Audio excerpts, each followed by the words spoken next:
जय श्री कृष्ण दोस्तों, स्वागत है आपका हमारी चैनल में। ब्रह्म मुहूर्त में जगकर सबसे पहले मधुसूदन को याद करें।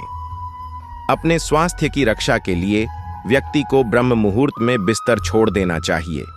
उस समय उसे भगवान मधुसूदन की पूजा करनी चाहिए और उनसे प्रार्थना करनी चाहिए ताकि व्यक्ति द्वारा किए गए सभी पापों को भगवान माफ कर दें। हमारे शास्त्रों में सनातनी धर्म में वर्णित दिव्य ज्ञान के माध्यम से ब्रह्म मुहूर्त के लाभ और ब्रह्म मुहूर्त की अद्भुत महिमा, इन सभी विषयों के बारे में छोटी छोटी जानकारी प्रदान करने का प्रयास करते हैं।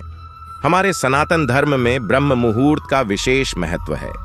ब्रह्म का अर्थ है ईश्वर और मुहूर्त का अर्थ है समय, ईश्वर का समय। ब्रह्म मुहूर्त में ही इस धरती पर अधिक सकारात्मक ऊर्जा प्रवाहित होती है। साथ ही इस दौरान जागने से शरीर में अधिक नई स्फूर्ति और ऊर्जा का संचार होता है।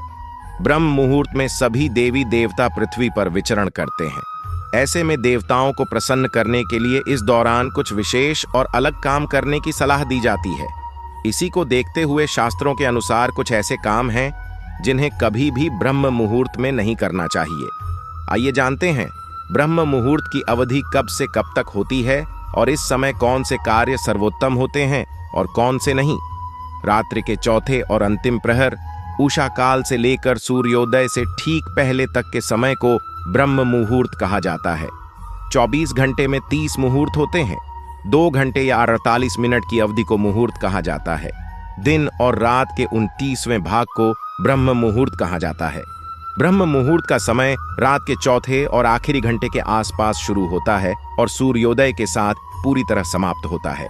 हमारी घड़ियों के अनुसार प्रातः 04:24 बजे से प्रातः 05:12 बजे तक का समय ब्रह्म मुहूर्त है।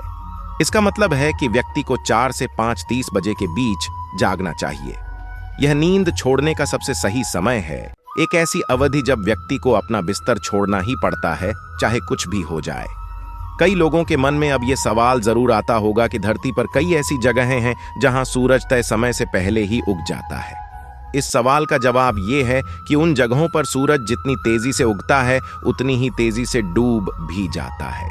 इसलिए इन स्थानों पर रहने वाले लोगों को सूर्योदय से कम 2 घंटे पहले उठना चाहिए और सूर्योदय और सूर्यास्त के अनुसार ही दैनिक जीवन और कार्य करने चाहिए। हालांकि इन जगहों पर सूर्योदय का समय कोई भी हो, इससे कोई फर्क नहीं पड़ता। ब्रह्म मुहूर्त में उठने से सौंदर्य, बल, बुद्धि, विद्या, आयु और आरोग्य की प्राप्ति होती है। यह अवधि किताब लिखने के लिए सबसे अच्छा समय माना जाता है। ब्रह्म मुहूर्त में उठने से ताकत और सहन शक्ति का निर्माण होता है और मानसिक तनाव, चिंता, अनिद्रा और अवसाद जैसी विभिन्न मानसिक बीमारियों से छुटकारा पाने में भी मदद मिलती है। ब्रह्म मुहूर्त को अक्षय मुहूर्त के नाम से भी जाना जाता है। इस मुहूर्त में किया गया कोई भी कार्य निश्चित रूप से सफल होगा। पौराणिक काल में महान आर्षि मुनियों और योगियों ने इस समय को ध्यान साधना के लिए उपयुक्त माना था। आइए अब जानते हैं कि ब्रह्म मुहूर्त में हमें कौन से कार्य विशेष रूप से करने चाहिए और कौन से कार्य नहीं करने चाहिए। वेदों के अनुसार मनुष्य को उठते ही शौच, स्नान आदि ये 4 कार्य करने होते हैं। पहला है ईश्वर की आराधना, दूसरा है ध्यान, तीसरा है प्रार्थना और चौथा है स्वाध्याय। वैदिक रीति से भगवान की पूजा करना सर्वथा उचित है। फिर ध्यान करें और फिर प्रार्थना करें। विद्यार्थियों को भगवान की पूजा करके अपनी पढ़ाई शुरू करनी चाहिए। यह समय स्वाध्याय के लिए सर्वोत्तम समय माना जाता है। ब्रह्म मुहूर्त के दौरान नकारात्मक विचार, बहस, बातचीत, संभोग, नींद, भोजन, यात्रा, कोई शोर आदि जैसी अनुचित गतिविधियों में शामिल न हो, क्योंकि इस दौरान देवी देवता एवं पितृगण लगातार हमारे चारों ओर घूमते रहते हैं और इन कार्यों से बचते हैं। देखा गया है कि ज्यादातर लोग इस समय आरती, पूजा आदि जोर जोर से करते हैं। कुछ लोग इस समय हवन जैसे अनुष्ठान करना शुरू कर देते हैं। यह बिल्कुल अनुचित है। परिणाम स्वरूप वे खुद को और दूसरों को जोखिम में डालते हैं। विद्वान लोगों को ऐसे लोगों से दूरी बनाकर रखनी चाहिए। पुराणों के अनुसार इस समय सोना नहीं चाहिए। यह ब्रह्म मुहूर्त के पुण्य को नष्ट कर देता है।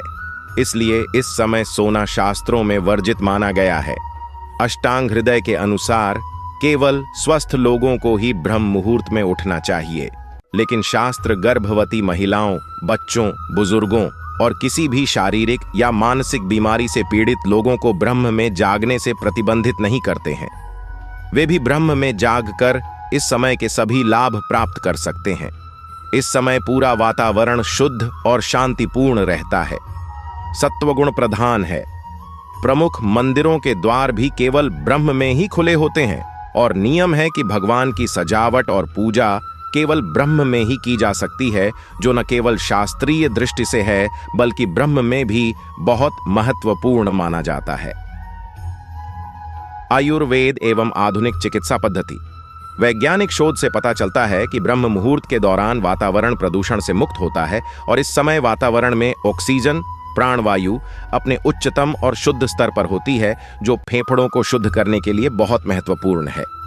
शुद्ध वायु मिलने से मन और मस्तिष्क भी स्वस्थ रहता है और तरोताजा और ऊर्जावान रहता है।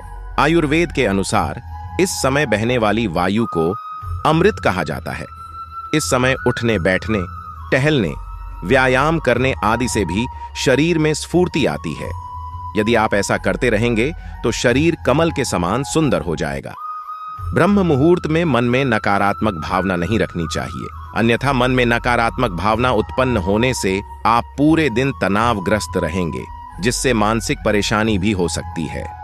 अंत में इस समय अपने मन में कोई भी बुरी भावना न आने दें और इस समय पूजा, ध्यान, प्रार्थना, स्वाध्याय और व्यायाम में लगे रहें।